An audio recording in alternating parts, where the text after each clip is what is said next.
Gate B14, Nashville International. 7:42 in the morning. Ashley Sinclair moved through the terminal the way she moved through every room she'd ever entered, carrying an innate air of authority as if the space had been rearranged in anticipation of her arrival.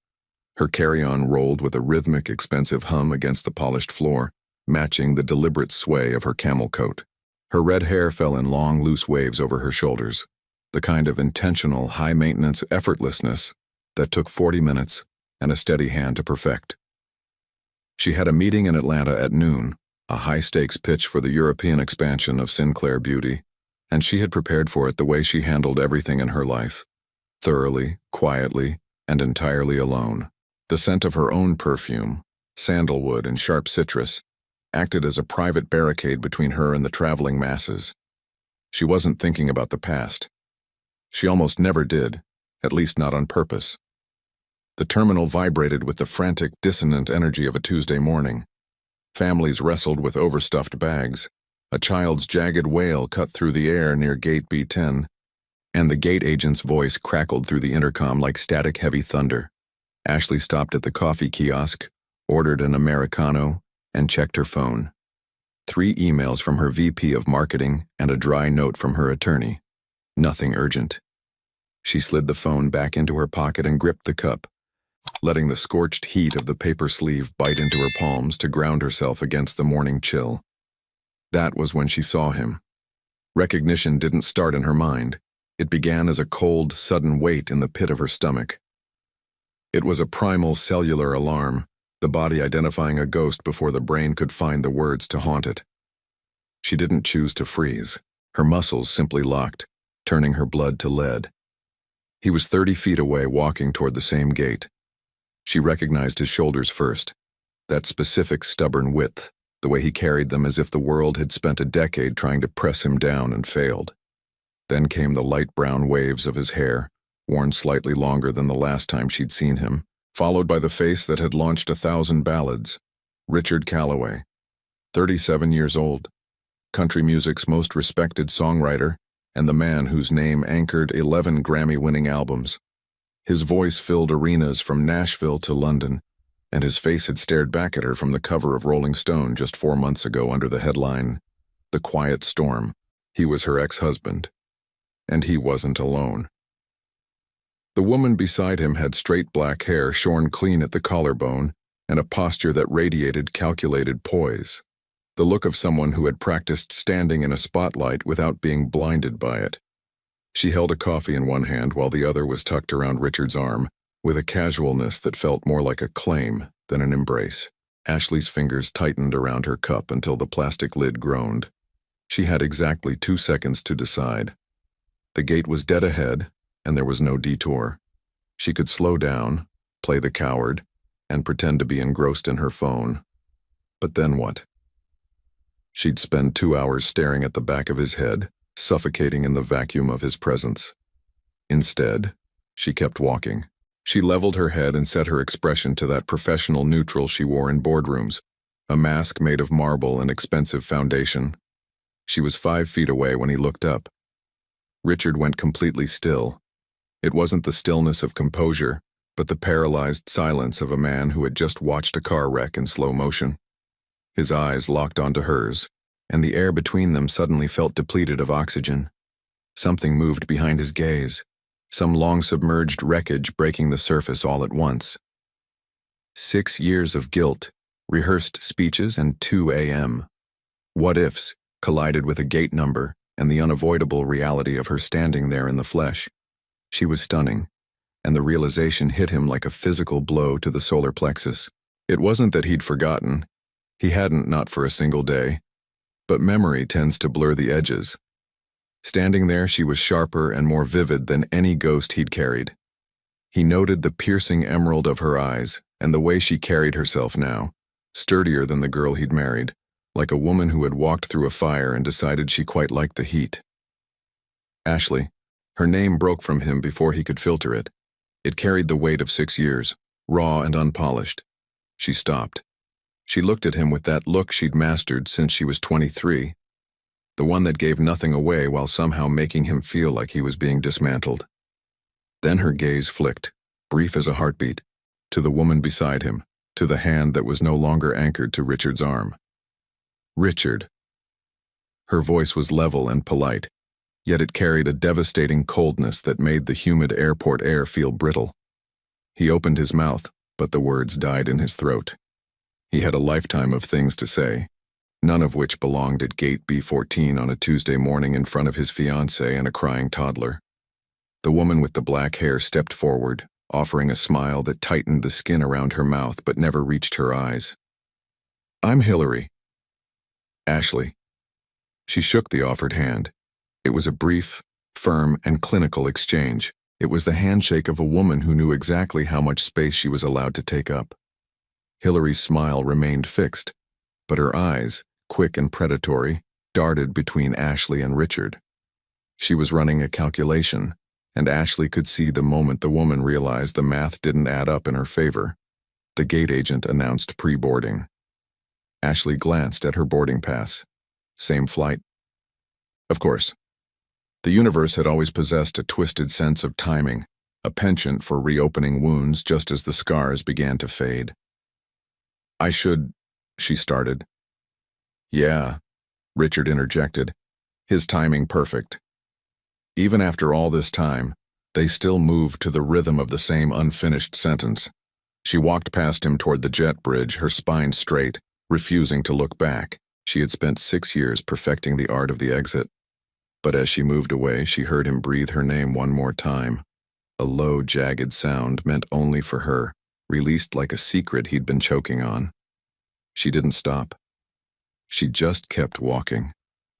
The gate area was a frantic bottleneck of travelers, leaving no room for a graceful retreat. There were only 3 vacant seats clustered near the window, and by the time Ashley turned from the glowing boarding display, Richard and Hillary were already settling into 2 of them. The 3rd seat sat directly to Ashley's left, a small, upholstered island of obligation. She sat down. The fabric of her coat rustled against the plastic chair, the sound amplified in the sudden, pressurized silence between them. This was the part that always felt the most cruel. Not the cinematic blow-ups or the tearful declarations, but the suffocating math of shared proximity. It was the forced intimacy of a 3-foot radius where every breath felt like an intrusion, and every shift in weight was a conversation. Hillary crossed her legs and opened her phone with the sharp deliberateness of a woman who had decided, somewhere between the ticket counter and the gate, to be professionally gracious. She was performing composed with terrifying efficiency. Richard sat with his elbows braced on his knees, his coffee cup rotating slowly between his palms as if he were trying to find a hidden frequency in the cardboard. He stared at the floor, retreating into that familiar, stony stillness, a defensive crouch he'd always used when the world got too loud, as if by turning into a statue he could make the chaos lose interest and move on. It had never worked then. It wasn't working now. "Congratulations on the Paris launch," Hillary said. She directed the comment toward Ashley, bypassing Richard entirely. It was a tactical strike of politeness, pre-planned and perfectly executed. "I read about it in Forbes." "Thank you." Ashley kept her voice warm enough to be civil, though she felt the phantom itch of a defensive prickle at the back of her neck. "The response was stronger than we projected. The fragrance line? The skincare. The fragrance did well, but the vitamin C serum is what moved." Hillary nodded, playing the part of a woman having a normal conversation with a stranger, conveniently ignoring the 6 years of ghost stories sitting between them. Ashley almost respected the sheer audacity of the act. She watched Hillary's thumb swipe across her phone screen, steady, rhythmic, entirely untroubled, and wondered if the woman could hear Richard's heartbeat thundering as loudly as Ashley could. Richard hadn't said a word. Ashley looked at him, a lapse in her own security, a momentary surrender to gravity, and found him already watching her. The contact lasted barely half a second before he jerked his gaze back to the floor. But it was enough. She saw it clearly, the specific, hollowed-out remorse of a man who had been carrying a heavy secret for so long he'd forgotten how to stand up straight. She recognized that expression because she'd worn it like a second skin for years, back before she'd realized that regret was a luxury her balance sheet couldn't sustain. What they don't warn you about is that the pain isn't the enemy. You've already processed the pain, cataloged it, and built a skyscraper on top of the ruins. The real danger is the terrifying consistency of them. After all the silence and the miles, he was still the exact specific person she'd lost. The same calloused songwriter's hands, the same habit of retreating into his own head when overwhelmed, the same eyes that seemed to see too much. She wasn't defending herself against a monster. She was defending herself against the devastatingly familiar person he still was. The gate agent called for general boarding. Ashley stood, gathered the heavy wool of her coat, and reclaimed her carry-on. Hillary was already drifting toward the line, a sleek silhouette of modern efficiency. Richard stood, and for a heartbeat, they were level. The same height, the same agonizing inches between them as there had been in that sterile courthouse hallway 6 years ago, when ink had ended what words couldn't. "How are you?" he asked. It was a simple question, hollow and impossible, hanging in the air like a ghost. "I'm good," she said. And it wasn't a lie. She was successful, she was whole, and she was standing. "You? Good." He said it like he was trying to convince the floorboards. She nodded once, a cold acknowledgement of his existence rather than an agreement, and stepped into the queue. He watched her walk away for the second time that morning. He'd become an expert at the view of her back, a connoisseur of her departures. He'd had years of practice, though most of it had been spent staring at empty doorways and old photographs. Hillary touched his arm, her fingers a gentle but firm tether. "Come on." He went. Window seat, row 12. Hillary held the aisle, her presence a silent, perfectly tailored boundary. The middle seat between them sat empty, a vacuum of unclaimed space that felt wider than the cabin itself. Somewhere over the jagged transition of the Tennessee-Georgia state line, Richard stared out the window at a cloud formation that looked like nothing and meant everything. Ashley was 7 rows ahead. He knew this because he'd counted each headrest as they boarded, a reflexive, rhythmic tally he couldn't suppress. He hadn't intended to look for her, but his eyes had always been calibrated to her frequency, picking her out of the crowd like a melody lost in white noise. Hillary's voice cut through the hum of the turbines, quiet and dangerously even. "You still love her?" It wasn't a question. Hillary Montgomery hadn't survived 12 years of navigating the jagged egos of the music industry by phrasing certainties as inquiries. She dealt in high-stakes truths. He didn't respond. He just watched the condensation crawl down the plexiglass, a slow, transparent tear against the sky. The clouds drifted past, a blurring white veil. Below, the lush, rolling greens of Tennessee were bleeding into the bruised red clay of Georgia. Richard's coffee sat untouched on the tray table, the steam long gone, leaving a bitter, dark circle of stagnant liquid. "Richard." "Hillary." "Don't." Her tone wasn't sharp with anger, it was heavy with a specific hollowed-out exhaustion. "I'm not asking you to explain it. I just need you to know that I'm not blind." He finally turned from the window. She was staring at her phone, but the way her thumbs hovered over the glass, too still, the muscles in her jaw pulled tight enough to snap, told him she wasn't reading a single word. "It's not," he started. "I've watched you perform your own songs for 3 years," she interrupted, her voice dropping to a jagged whisper. "Songs you wrote before I even knew your name. There's one, you know the one. That slow, haunting ballad that closes your second set. You never close your eyes when you sing it. You always stare just to the left of the spotlight, addressing someone who isn't there, and you have never once told me her name." He remained silent, the air in his lungs feeling like broken glass. "I looked up her company 4 months ago," Hillary continued. "After that Rolling Stone piece mentioned your marriage in passing. I looked her up and finally understood." She set the phone down on the tray table with a final metallic click. "I understood why I always feel like I'm competing with a ghost." The seatbelt sign chimed, a sharp digital double tap. Turbulence followed, a minor shudder that rattled the overhead bins and sent a ripple through the cabin before vanishing.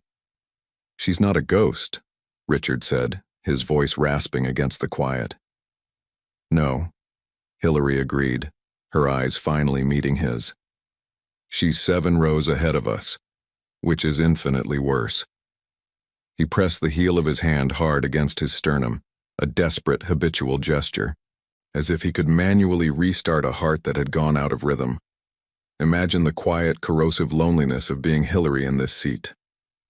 It's the realization that you've been building a home on a foundation that still belongs to a stranger. You love a man. You've carved out a life with him, yet you're constantly aware of the first person, the one who mapped his soul before you arrived and left her fingerprints on every song he writes. It's a phantom limb pain that never quite fades. 6 years earlier, the end had arrived on a Tuesday. Ashley had filed the papers in March, 3 months after her mother's diagnosis had shifted from a battle to a countdown. She hadn't told Richard that her mother's slow fading had happened in the shadow of his blinding ascent. She'd only told him she was drowning, that she was disappearing into the glitter and the noise of his career, and he was too busy looking at the charts to see her go under. He'd been in Los Angeles that week, locked in a writing session that would eventually change the trajectory of his life. He'd promised to be home by Thursday. She signed the papers on Tuesday without a word of warning. She walked out of their apartment with 2 suitcases, a handful of dying houseplants, and his vintage acoustic guitar. An accidental theft she'd realized only later, mailing it back weeks later in a cardboard box that smelled of grief and silence. She'd wept in the car until her vision blurred, but by the time she reached her mother's porch, the tears were gone. She didn't have the luxury of breaking down. Her mother needed a pillar and Ashley was the only stone left standing. He had called 47 times. She knew the number by heart because she'd stared at the call log for months, a digital record of his desperation. She hadn't deleted it until a random Sunday in October, when she'd wiped the phone clean and felt a terrifying surgical relief. He had loved her. She never doubted the fire, only the warmth. It wasn't a lack of love that tore them apart. It was the arrival of everything else. The grueling tours, the midnight sessions, the relentless machinery of fame. It all came crashing in at the exact moment she needed him to be still. He couldn't stop running, and she could no longer keep up the pace. Over the red earth of Georgia, Hillary reached out and slid the engagement ring from her finger. There was no dramatic flair, no sobbing confrontation. She simply tucked the diamond into the small velvet-lined zipper pocket of her bag. It was a clinical movement, the final stitch in a wound that had been opening for years. Richard watched her do it, his throat tight with a shame he couldn't voice. Neither of them said another word. The Pendleton Hotel, Atlanta, 14th floor, a corner suite that the Sinclair beauty team had booked for the week, because Ashley's VP of real estate lived by a singular, ruthless philosophy. If you're asking people to believe in a luxury brand, you show up in the right room. Ashley believed in showing up in the right room. She understood that power was often a matter of set dressing, the heavy velvet curtains, the faint scent of expensive lilies in the foyer, the way the light hit the mahogany desk just so. The pitch had gone better than well. The lead buyer from the European distribution group had leaned so far forward during the serum demonstration that his tie nearly dipped into the sample. He'd looked her in the eye and said, "We want exclusivity for the first quarter," in a tone that signaled the forthcoming offer was astronomical. She'd smiled, promised to have her attorney review the terms, and shaken his hand. It was clean. It was efficient. It was done. Now it was 9:47 p.m., and she was standing at the floor-to-ceiling window in bare feet, a glass of deep Cabernet in one hand. She watched the Atlanta skyline spread out below her, a vast, indifferent grid of amber and white light. She wasn't thinking about the pitch. On the desk, her laptop remained open to a trade publication.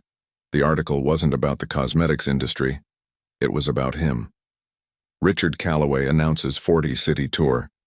This album is personal.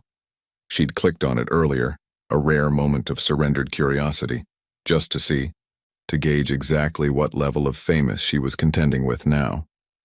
She had spent 6 years carefully not tracking his trajectory, but the internet was a persistent ghost.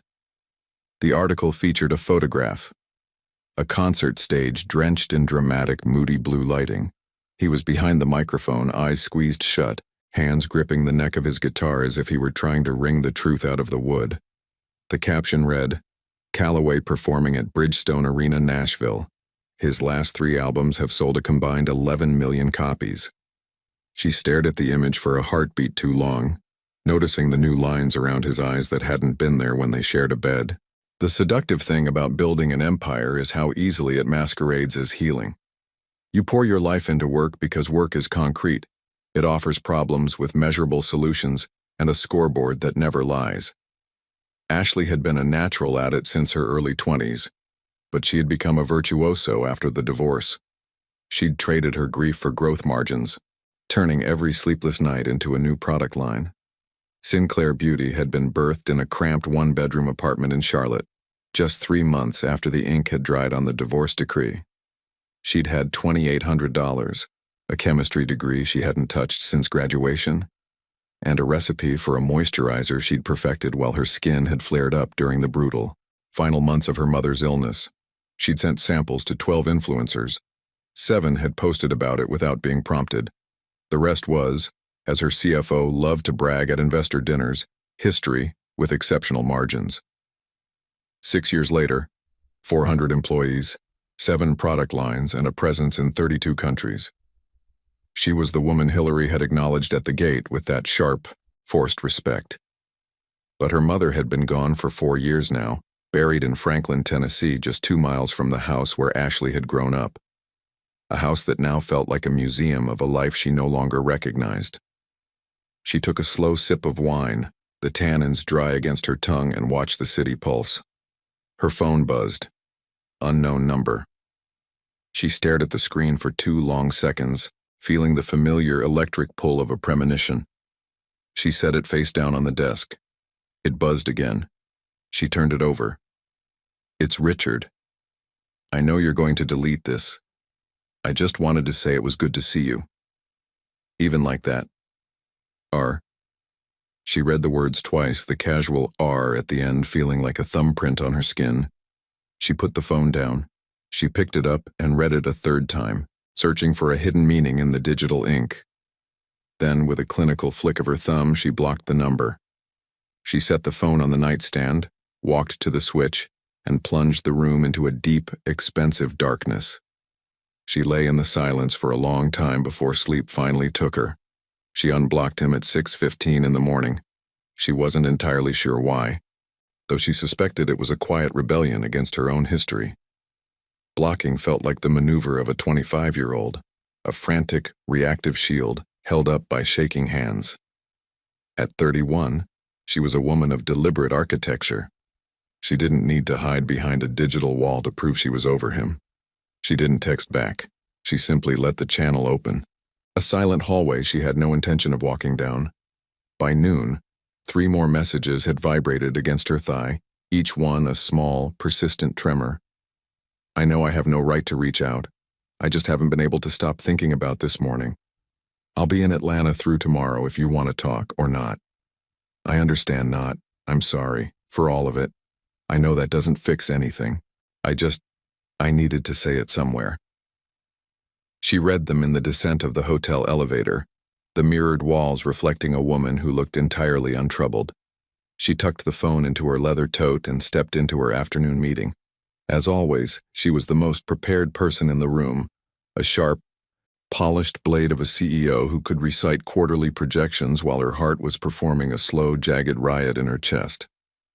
The 3 messages sat in her pocket like hot coals, burning through the fabric of her composure.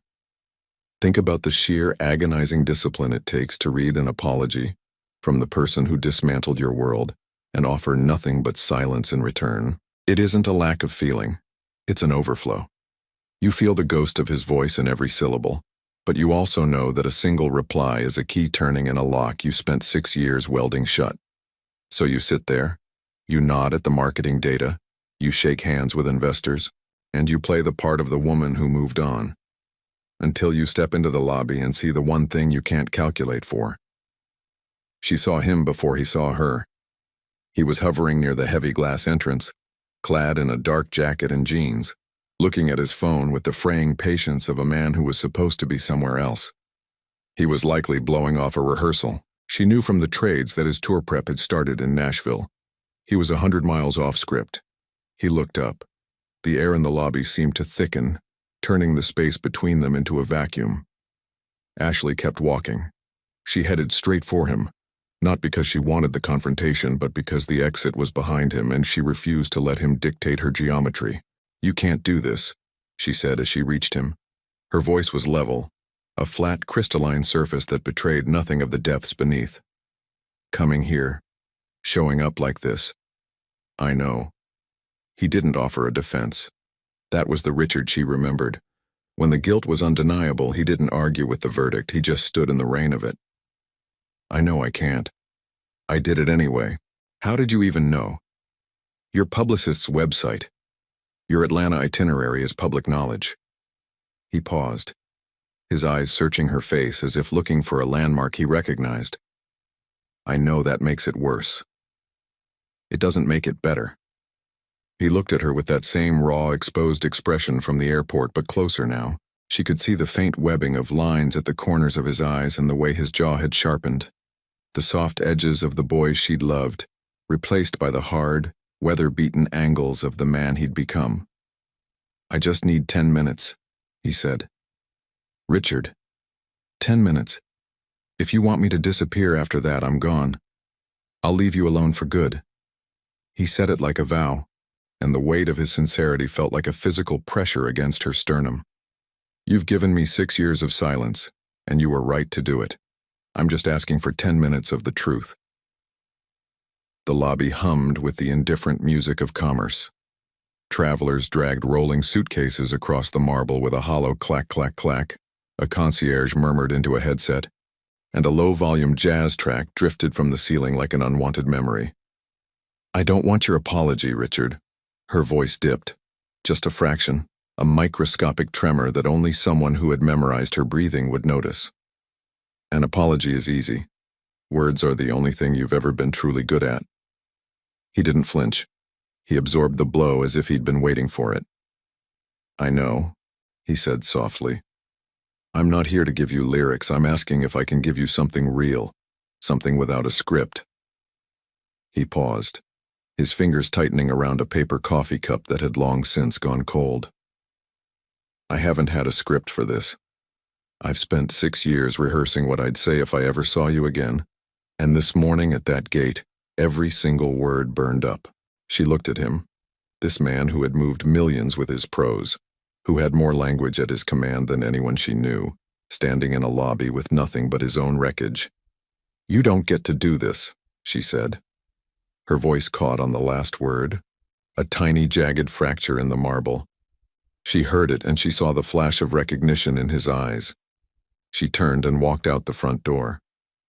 She stood on the sidewalk, the biting November air of Atlanta cutting through her unbuttoned coat. She didn't look back at the gold-tinted windows of the lobby.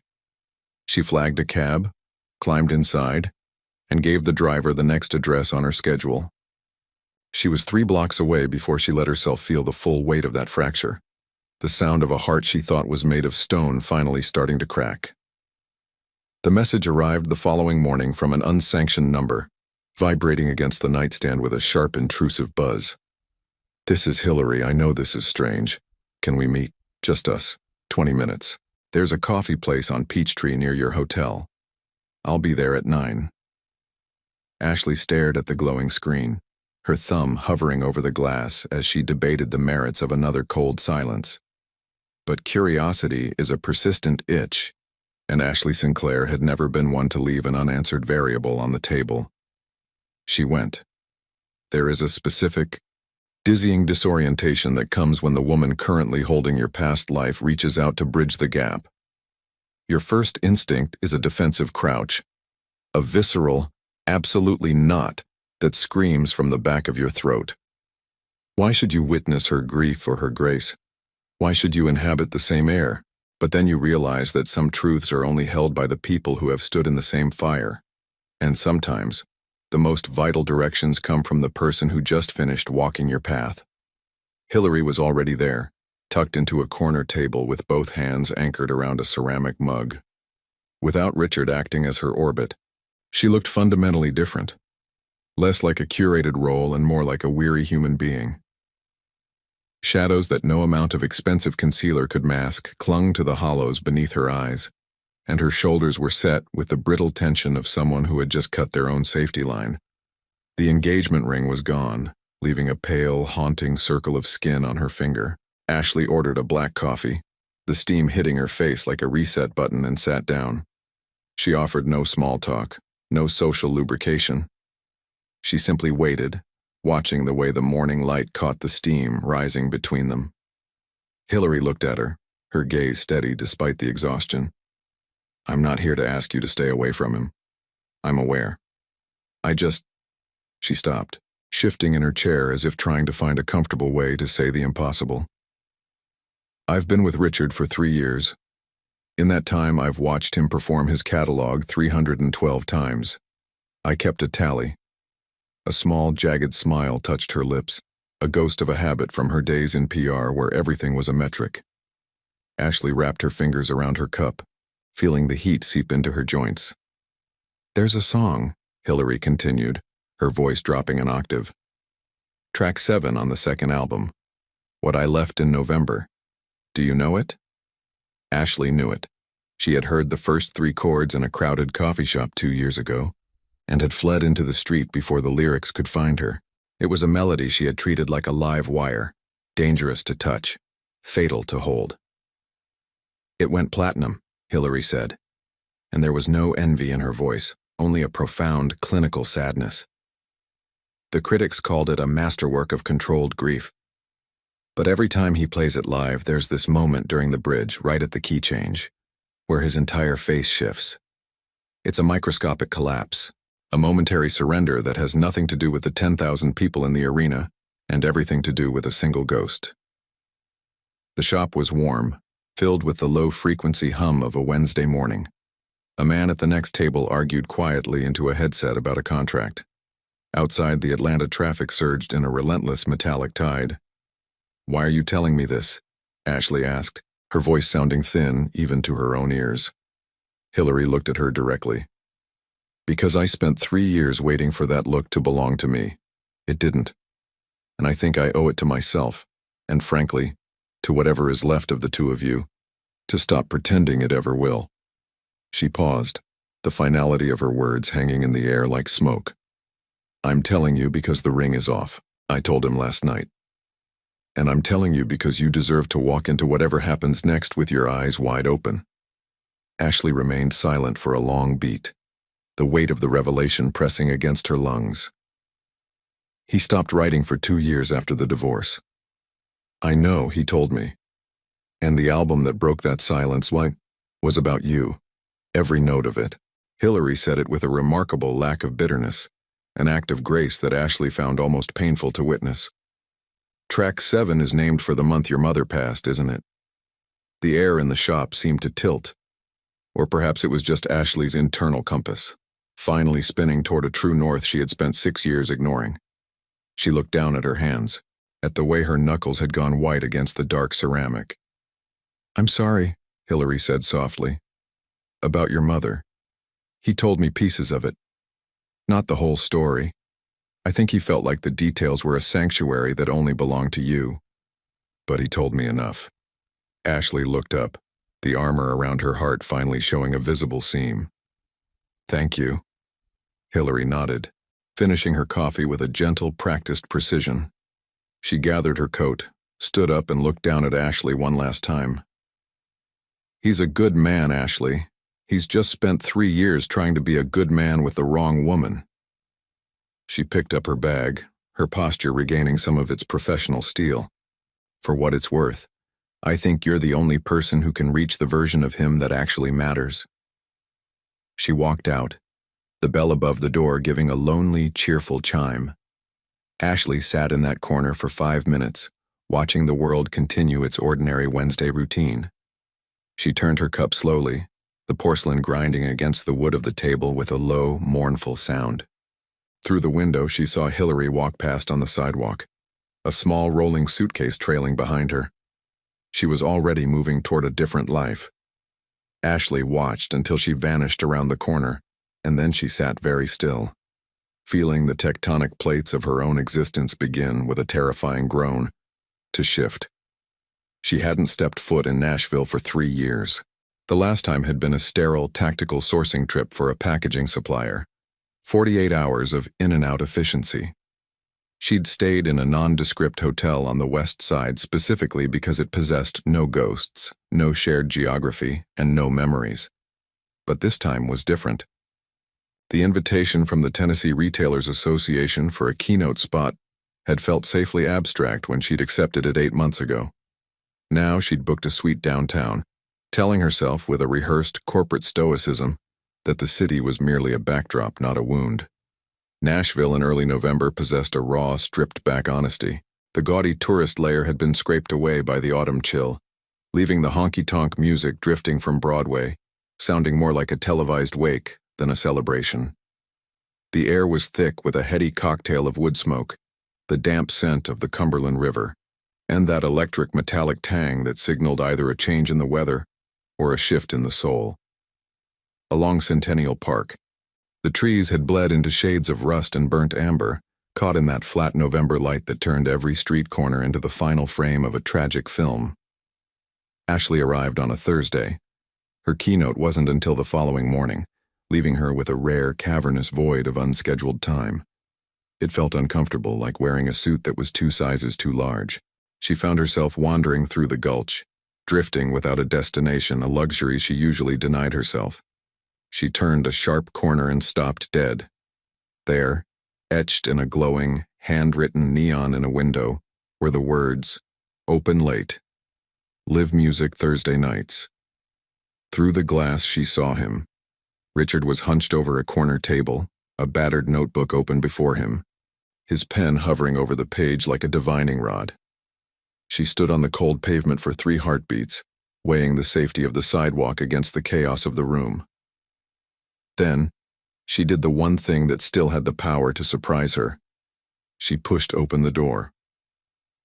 The bell gave a muted chime as she entered.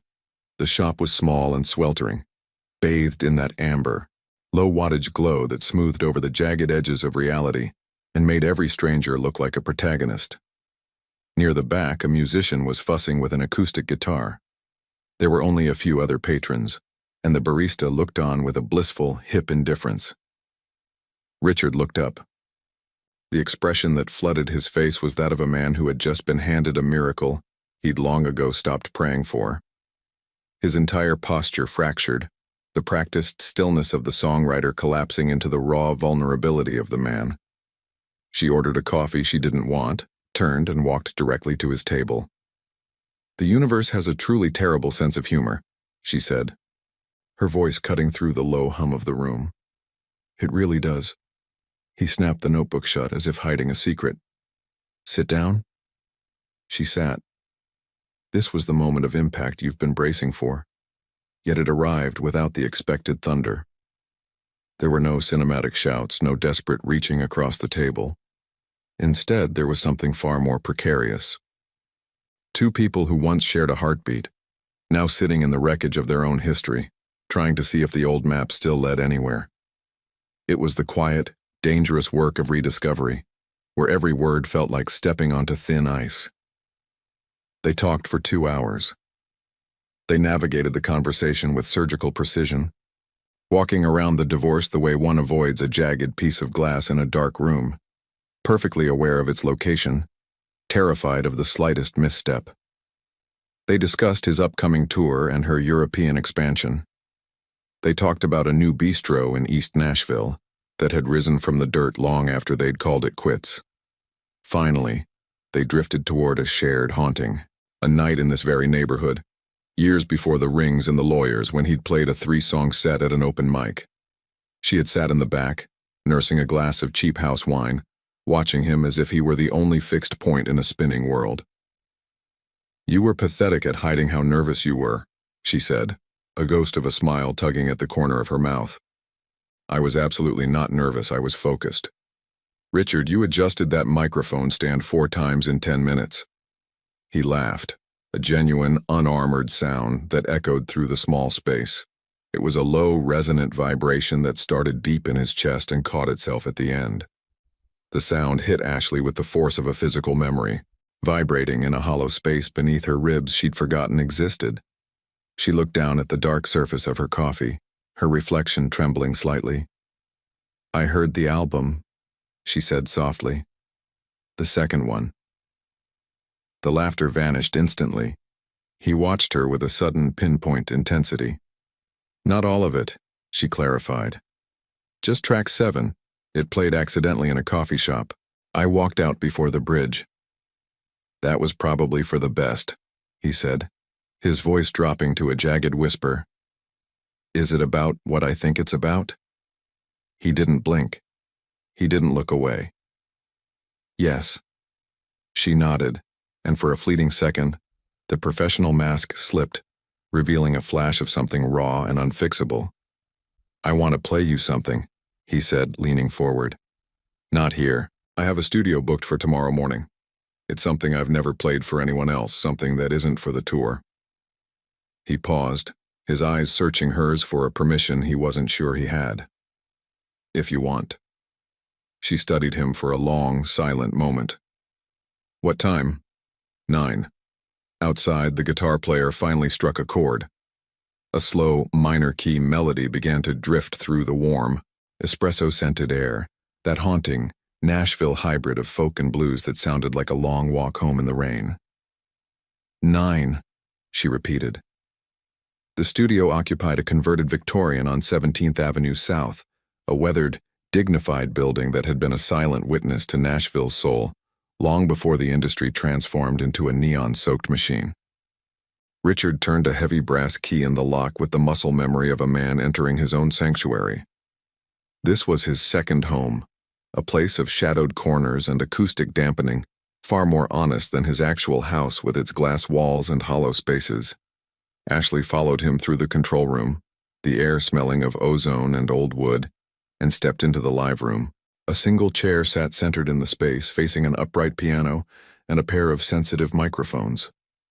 The atmosphere here was thick, almost pressurized, a room designed to catch every stray sigh and let nothing escape. She sat. Richard took his place at the piano, his silhouette framed by the soft, directional studio lights. He remained silent for a long beat, his breathing the only sound in the vacuum. "I wrote this the week you filed," he said, his voice dropping into a low, gravelly register. "The week I finally understood."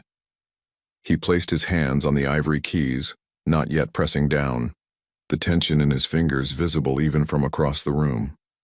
"I was in a hotel in Los Angeles.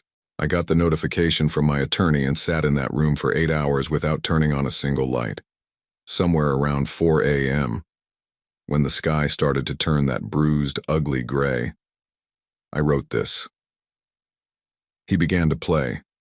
The melody was sparse and haunting, built around a repetitive left-hand pattern that circled the same 3 notes, a patient, obsessive rotation, like a man pacing the floor of a prison cell. When his voice finally entered, it wasn't the polished, arena-ready projection the world paid to hear. It was a raw, unvarnished confession, the kind of singing that only happens when you think no one is listening. He sang of a sterile hospital room he had never stepped foot in. He sang of the piercing ring of a phone in a tour bus hallway, of staring at the glowing screen and whispering promises to the dark. "After this one call, after this one session, I'll get to the airport. I'll go home." He sang about the insidious way guilt doesn't arrive as a landslide, but as a slow, rhythmic silt, layer upon layer of small choices that eventually bury you alive. In the final verse, he finally spoke the date, November 14th. The day her mother's heart had stopped while he was 90 miles away in Memphis, running a sound check and convincing himself he still had time. He sang the word time like it was a curse. Ashley sat perfectly still, her spine a rigid line against the chair, her hands clenched so tightly in her lap that her knuckles looked like polished bone. When the final chord dissolved into the acoustic foam of the walls, the silence that followed was absolute. "You knew," she said finally. Her voice was stripped of every professional layer, every defensive wall. It was just the words, plain and devastating. "You knew you were too late." "Yes. Why didn't you?" She stopped. the question dying in the air before she could find the breath to finish it. "The night I called you from the hospital." "I know. You said you'd be there by morning." "I know." His hands remained frozen on the keys, his head bowed as if waiting for a blow. "I was there by the following morning, 16 hours too late, and when I finally walked into that room and you looked up at me," he stopped, the muscle in his jaw jumping. "You didn't cry, you didn't scream, you just looked at me, and I saw the exact moment the light went out in your eyes, the moment you decided that from then on, you were going to have to do everything alone. You realized you couldn't count on me, and the worst part was I knew you were right. I didn't know how to be the man you needed while being the thing I was becoming." The silence returned, heavy and suffocating. "I'm not telling you this to excuse it," he said, his voice cracking. "There isn't an excuse in the world for that. I'm telling you because you deserve to hear me say it out loud. You deserve the truth of exactly what I did." She stood up. She retrieved her bag from the floor, her movement slow and deliberate. She stood in the center of the live room, staring at the sound-treated ceiling for a moment, one hand pressed flat against her sternum, a gesture of internal bracing he remembered from a lifetime ago, the way she looked when she was trying to keep her soul from spilling out. "Thank you," she said, her voice a hushed, brittle thing, "for playing it." She walked out of the live room, through the dim control room, and out the front door into the sharp Nashville morning. He sat at the piano and didn't follow. He'd finally learned the one lesson that mattered. Sometimes the most loving thing you can do is let someone walk away. The keynote was a masterclass in controlled elegance. She stood at the podium, a silhouette of professional certainty against the velvet backdrop, and delivered 45 minutes on the architecture of an ethical brand. She spoke of the discipline required to serve a customer rather than merely harvest them, and the quiet, iron-willed stubbornness it took to remain independent in an industry designed to swallow you whole. When she finished, 400 people in the hotel ballroom rose as one. She shook 30 hands on her way to the exit, her smile perfectly in place, though her mind was already miles away, drifting toward the red clay of the outskirts. She drove to Franklin. The cemetery was hushed on Friday afternoons, the autumn light retreating early with that particular, bruised quality of November. She found the grave, white marble, a simple inscription that captured her mother's understated grace, and sat on the low stone bench the family had installed a year after the burial. She didn't speak. She had stopped the habit of narrating her life to the headstone sometime in the second year. Now she just sat in the heavy, familiar silence, letting the cold of the stone seep through her wool coat. Her mother had been 58 when the world narrowed down to a hospital bed. She was the kind of woman who moved through a kitchen by instinct, who knew the private heartbreaks of every neighbor within 3 blocks, and who had preserved every finger-painted card Ashley had sent since kindergarten in a cedar-scented shoebox. Then came the diagnosis in August. By the following November, she was a ghost before she was even gone. Ashley had watched the woman who was the steady gravitational center of her universe slowly diminish over 15 grueling months. She'd watched the hands that had once braided her hair become too frail to hold a spoon, and through every appointment, every failed medication, every night where the pain was a physical presence in the room, Ashley had kept calling Richard. She had updated him with a relentless, desperate hope, believing with a stubbornness she only later recognized as a symptom of grief, that he would eventually look at his calendar and decide that she mattered more than the noise. He'd come for 4 days in October, 2 months before the end. He'd sat by the bed and made her mother laugh, a bright, fragile sound that Ashley had loved him for with an intensity that bordered on worship. But then he'd left on a Monday. The label had shifted a recording session, a non-negotiable conflict. And here was the part she had never whispered to a soul, not to her closest friends, not to the therapists in Charlotte, not even to herself in the dark. She hadn't asked him to stay. She hadn't fought for him to cancel that session. She'd remained silent because asking felt like a confession of weakness she couldn't afford. She was terrified that if she finally said, "I can't do this alone," and he replied with another, "I can't get out of it," the rejection would be the thing that finally broke her. So she chose the safety of the silence. She'd simply stopped expecting him to show up. And once she stopped expecting him, she'd stopped expecting anything from anyone at all. Sitting on that bench in the fading Franklin light, Ashley stared at the carved letters of her mother's name and realized the cost of that armor. She had built an entire identity, a global empire on the foundation of needing no one. It had worked brilliantly. It was measurable, profitable, and undeniable. But as the shadows lengthened over the marble, she wasn't sure if working was the same thing as living. She reached into her bag and pulled out her phone. Her fingers were cold, but her movements were steady. She scrolled to his number, unblocked and waiting. She typed, "Are you still in Nashville?" She hit send before the internal architect could talk her out of it. The response vibrated against her palm in 40 seconds. Yes. She looked at the screen, then at her mother's headstone, then back at the blue bubble of his text. The air in the cemetery felt suddenly charged, as if the silence itself was holding its breath. "I want to talk," she wrote, "not about the past, or not only." She paused, her thumb hovering over the keypad, then added, "There's a thing I never told you. I think I need to." The 3 dots of his reply appeared, vanished, and reappeared, pulsing like a digital heartbeat. "Tell me where." She chose a weathered iron bench near the river's edge. It was a tactical selection. She needed the vast open lungs of the outdoors, the psychological safety of a space with 1,000 exits. He was already there when she arrived, a dark silhouette against the deepening violet of the sky.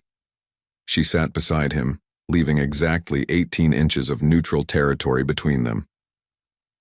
The Cumberland River surged past, dark and unhurried, its surface churning with the secrets of 100 Nashville nights. Across the water, the skyline performed its nightly transformation, a jagged geometry of lit glass and buzzing neon. The AT&T building pierced the low November cloud cover like a silver needle. Ashley had forgotten the specific, bruised beauty of this city at dusk, the way the light seemed to bleed out of the buildings rather than reflect off them. "I never asked you to stay," she said. The words were sudden, cutting through the ambient hum of distant traffic. Richard turned to look at her, his expression caught between surprise and a wary, aching hope. "During my mother's illness. I never once directly asked you to come home and stay. I spent every night telling myself that if you loved me enough, you'd just know, that you'd see the wreckage and drop everything without being prompted." She kept her eyes fixed on the moving water. "It was unfair of me.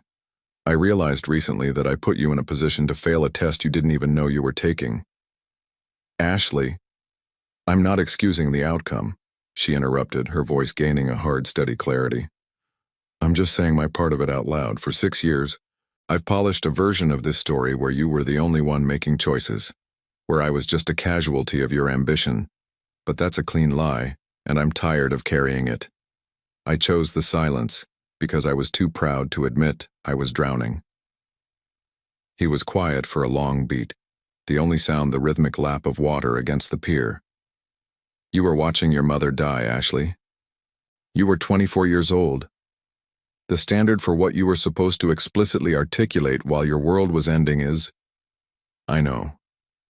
I'm not here to flagellate myself, Richard. I'm just..."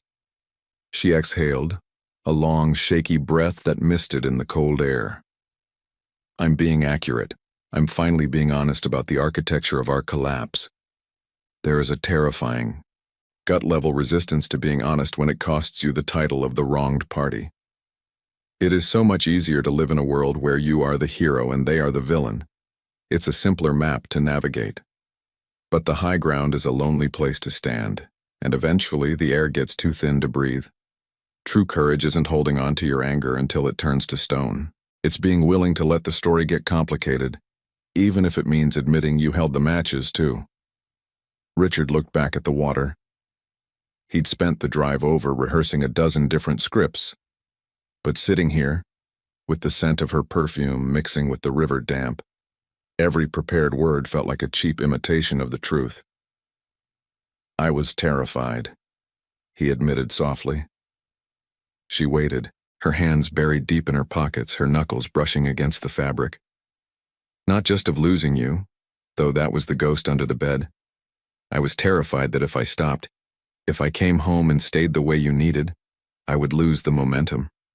15 years of grinding in dive bars, and suddenly the world was opening up. I was 29 and I was arrogant, and he searched for a word that wasn't a mask. I was delusional. I thought there would be more time. I lived every day convinced the universe owed us a later. There wasn't any later. No, he whispered, the word sounding like a terminal diagnosis. There wasn't. The river churned. A barge passed downstream, its red and green lights blinking like a slow mechanical heartbeat in the dark.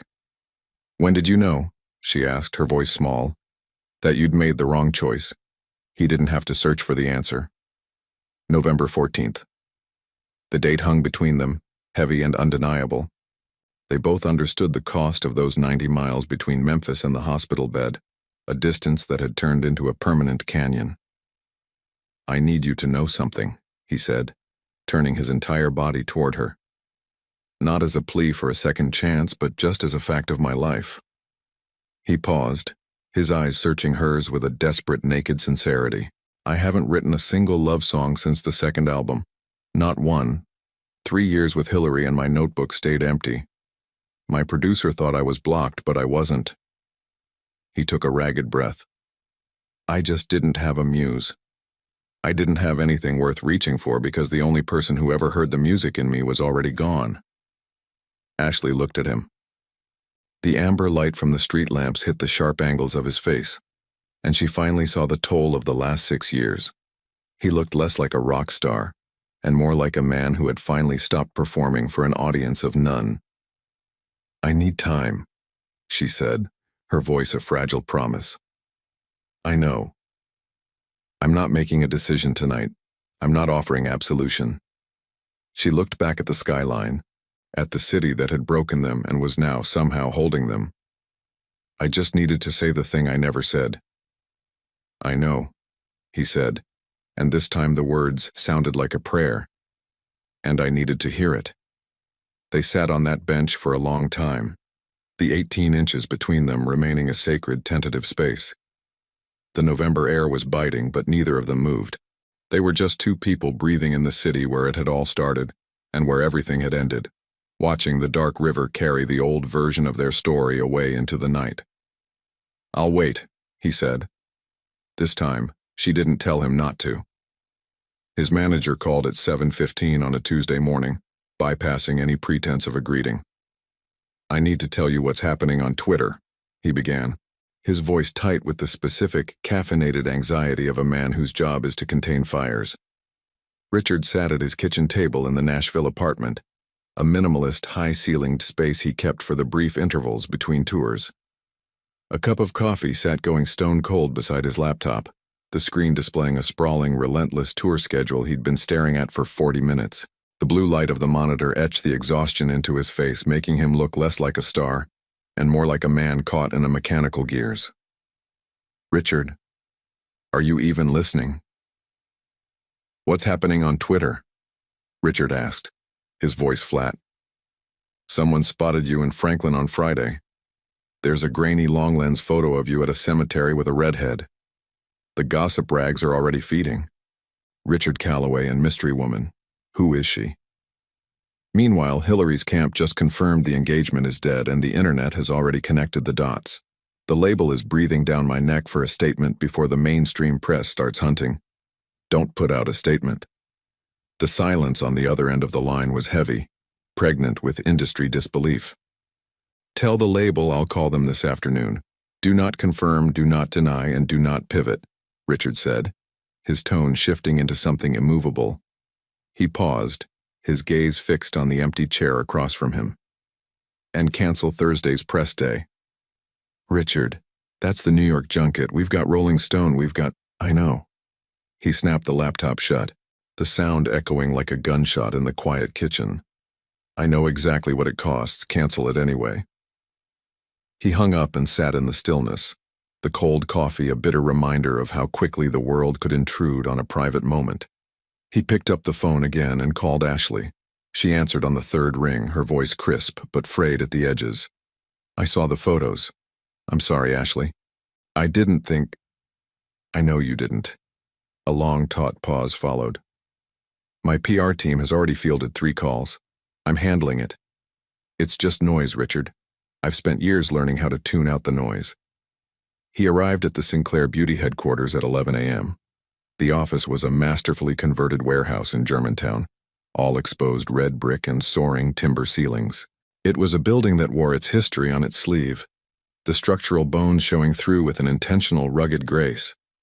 It was a place that had been gutted, repurposed, and made into something entirely new.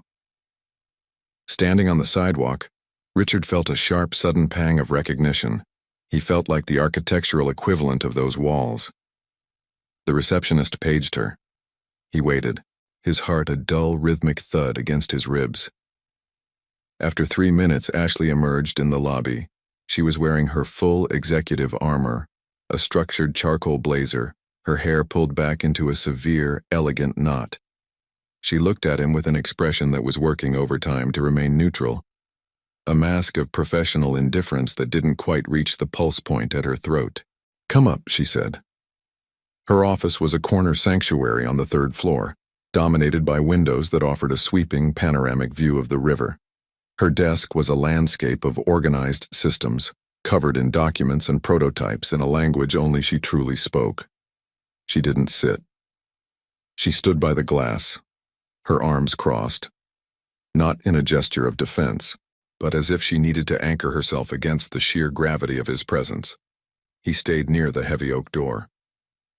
"I canceled the press day," he said, the statement hanging between them. She turned to face him, her eyes narrowing. "You didn't have to do that." "I know. Richard, that costs you." "I know exactly what it costs." His voice was steady, anchored in a new kind of conviction. "For 6 years, I made every choice based on what I couldn't afford to sacrifice. I was a slave to the momentum. I'm making a different kind of choice now." The office fell into a profound silence. From the floors below, the building breathed. The distant murmur of voices, the mechanical hum of the elevator, the muffled hiss of traffic. Ashley studied him for a long, agonizing moment. That working neutral expression finally fractured, dissolving into something raw and terrifyingly honest. He watched the realization ripple across her features, that sudden, sharp intake of breath that signaled a bridge being crossed. She walked toward him. She stopped exactly 18 inches away, the same ghost distance they'd kept on the riverbank. She reached out and placed her palm against the side of his face. Her hand was cool, her thumb tracing the line of his jaw near the cheekbone. It wasn't the practiced, cinematic touch of a lover. It was a tactile verification. She was checking the pulse of the man beneath the myth, ensuring he was actually made of flesh and bone. He closed his eyes, leaning into the contact as if it were the only thing keeping him upright. She felt the corded tension in him, the years of tightly wound ambition, and the heavy, cumulative weight of his regrets. She felt the long, shuddering exhale leave his lungs. "I'm terrified," she whispered, the confession barely audible. "I need you to know that. Not as a warning, just as a fact." He opened his eyes, the emerald in hers reflecting his own fear. "So am I. I know." She held his gaze with a fierce, newfound clarity. "But I'm not running from it this time." He covered her hand with his own, not to pull her closer, but to seal the connection. It was a small, specific anchor in a world that wanted to pull them apart, a gesture more profound than any lyric he had ever struggled to write.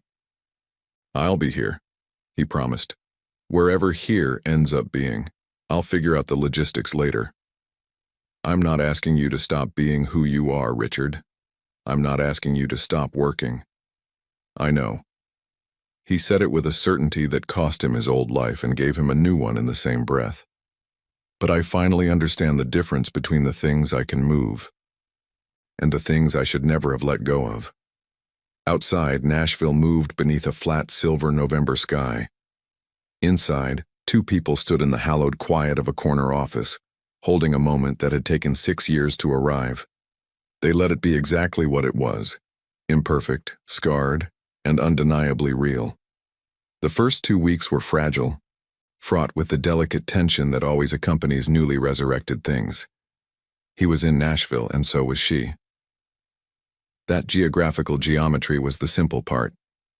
The rest required exactly what she had braced for: a grueling, bilateral patience, and the willingness to sit in the suffocating discomfort of uncertainty without rushing to fix it.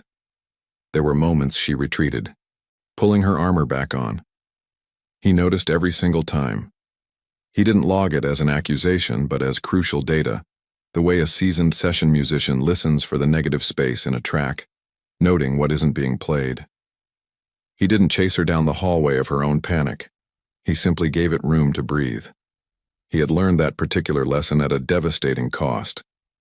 Conversely, there were evenings he defaulted to his archaic factory settings, the man who processed heavy emotions by going completely dark and retreating into the vacuum of his own head.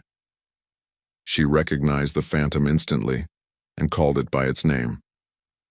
"You're disappearing," she told him on a quiet Wednesday evening, right after he'd offered 3-word answers to 4 consecutive questions. She delivered the observation without a trace of anger, her voice steady and tethered.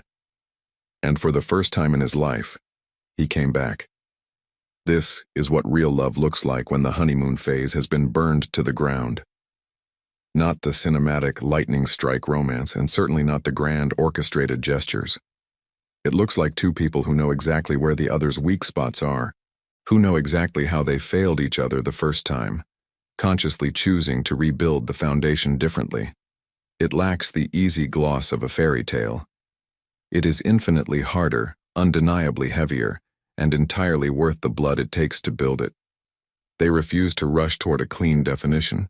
She continued to reign over her empire, flying to Paris for aggressive European expansion meetings and leading her team with the exacting, graceful ruthlessness that had forged Sinclair beauty.